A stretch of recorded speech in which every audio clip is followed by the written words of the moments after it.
Hello guys, welcome back to my channel. Panibagong araw, panibagong pagsubok, panibagong adventure na naman.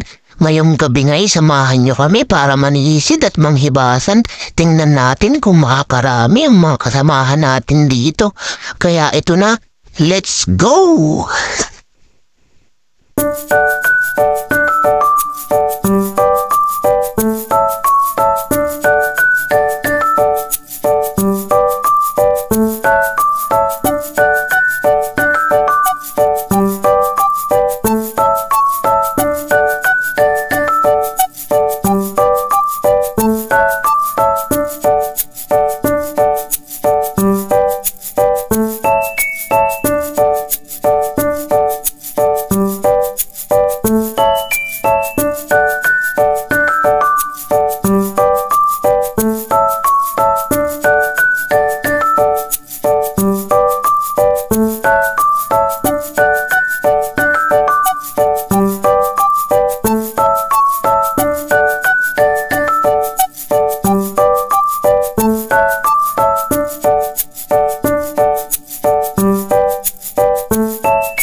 Dito mga guys, nakarating na kami sa dagat pero medyo nakakapanlambot lang gawa ng pagtingin namin hindi pa hibas, medyo taib pa. Ang taib at hibas nga pala guys, ang hibas ay low tide, ang taib ay high tide. At sa kasamang palad nga guys, ayun mag-aantay kami ng paghibas at kaya eto, ipapatong na muna nila ang kanilang mga bag na dala. Ang bag nga bagayan ay hindi yan bag lalagyan ng isda iyan pag nahuli. Ayan nga guys, di magpapahinga muna. At ang estimate nga nila guys ay mga 11:30 ay makakatugpa na, makakasisid na sila. Ako nga guys ay salim po sa laang din eh. Ako'y sumamalaang din sa mga aray. Ako naman na hindi maalam manisid. Ay ang bala ko nga ay manghibasan laang yung mahuha ng mga sahang ba, mga shell-shell dyan sa mga batuhan. Pero hindi ko alam kung makahirap ba din kung makakakuha ako ng marami. Yan na nga at tinatanlawan nila eh. Tinan mo, sobrang taas pa ng tubig. At time check nga guys, 11 na ng gabi. Hari, tingin ko ang tubig kung maliit na. Abay, kataas pa rin. Kaya ayun, andun pa rin sila nag-aantay na maghibas mga 11:30 nga daw. Eto nga guys at mag-ASMR check muna tayo ng dagat. Tara. Sa sobrang inip na guys ng pag-aantay, abay gumagawa na ng nabibisihan na rin mga rete na maring isang araw. Humiga na roon doon sa may sirang bangka. Hanggang sinuot ang ulo doon sa may sa may tago para hindi masilawan ng ilaw. At talaga namang tinuhang ginawa at niyapus pa. Sa kulit naman sadya ng isang areyo at tama naman na rin isang are. Naghahanap ng maliliit na bato at kanyang ipupukol doon sa isang yun na nakaiga na nanahimik doon. Abay, pagkukulitin naman ay bigla namang pagkabatay, tanlaw, sisilawin ng ilaw. Ay talagang wala, ganyan talaga pag inip sari-sari ang ginagawa. At tara mo, tinawa naman aring si Mingming. Mingming, Mingming, Mingming, Mingming, Mingming, Mingming. At ito na nga guys, ang pinaka-iintay time, 11:30 na ng gabi. At ayan na, maggagayak na ang mga are para makasisid na. Pwede na raw yan, medyo maliit-liit na ang tubig.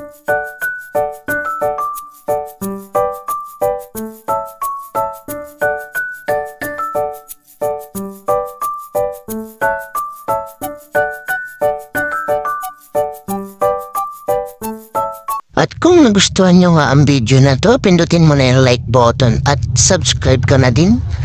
Hit mo na yung notification bell para updated ka sa mga next video na i-upload namin.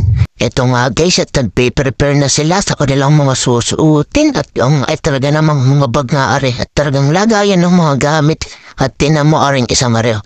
It's a final countdown. Wow, wow, wow, wow. Ako nga lang ay may napansin dito sa mga suot ng mga are. Tingnan mo naman kung mapapansin nyo. Outfit check, baka tupad yan. At ganito mga guys, ang suot ng mga maninisid dito, tingnan mo may pangkampay at tinanong ko nga kung bakit iisa lang yung pangkampay niya yan. Ambay ang sabi sa akin ay sana yan lang. Sabi kong ganun kasi nga. Ang alam ko na pangkampay ay dalawa at ang kanilang bag ng dalay may kasamang tali. Yan nga, itatali sa kanilang biwang.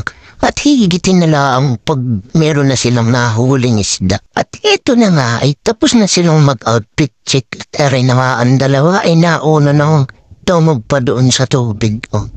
Yan, mauuna-una na rin dalawang ari. Iniwan ang isa nilang kasama. Ay sapagkat ako hindi naman maalam mo manisid, di ako iiwan din sa kate.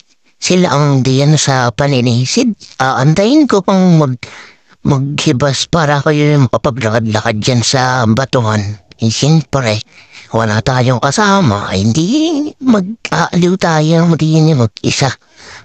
Antayin silang makalapit sa atin at makita ulit. Are na ang isa. Susunod na. Ang gagawin na lang natin, di panoorin na lang silang papalayo habang tayo nanonood dito. Ay tayo isasamahan naman ni Mingming. Kare na naging Spider-Man o. Spider-Mingming. Spider-Mingming.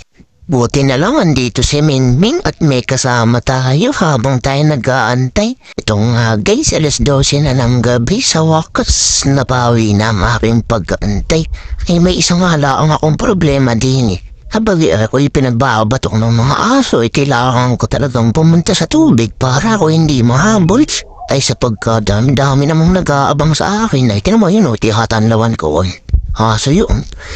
Siyempre, at nasa batuhan na nga ako magkahanap, di ako'y magtitinanlaw na din eh. Tinan mo naman kung ako'y makakakuha din ng mga tamba kung tawagin din sa amin. Tapos kung manumakuha ko dito kung may kasagba o yung mga basta kung anong mga shell na matampot ko din ay di ang aking pagkukuhain kung makakarami. Ay di naman ay kinakain yung mga iyan. Abay tingnan mo ay batuhan na ako'y inaabangan pa rin ng mga aso din at talagang ako'y pinagbahawa batok. Ayaw talaga akong tigilan. At tinamaring aking nakita ko. Ay hindi ko alam kung ano are. Ano gari? Para rin katulad ng king crab pero maliit. Di are punla ang pun crab lang are. Di pinakalpasan ko na. Hindi ko naman alam kung yan kinakain ba o hindi. At nga nakita ko na sila natatanawan ko na ang mga ilaw-ilaw nila. At ako nga dahan-dahan na lumapit sa aking kuya at tinanong kung siya ay may huli. May huli naman raw, ang kaso. Ang kaso, yun nga lang ay tumaob ang kanyang bag at nakalpas ang kanyang mga huli. Abay sayang ang huli. Napaalpas, abay pinagmamayabang ba sa akin ay may malaki na daw siyang isang nahuli sayang ay naataoblaam daw Ay di anong gagawin ay pag ikaw naman ay hinabot ng kamalas-malasan ay di bumawi na lang sa susunod. Maraming panahon pa naman pwedeng manisid at mangilaw di yan andyan lang naman ang dagat ay kung anong oras mo gustong sisirin ay sisirin mo sisirin. At ang kayo makabawi at makahuli ng malalaki. Please like and subscribe na rin sa ating channel. Guys, salamat!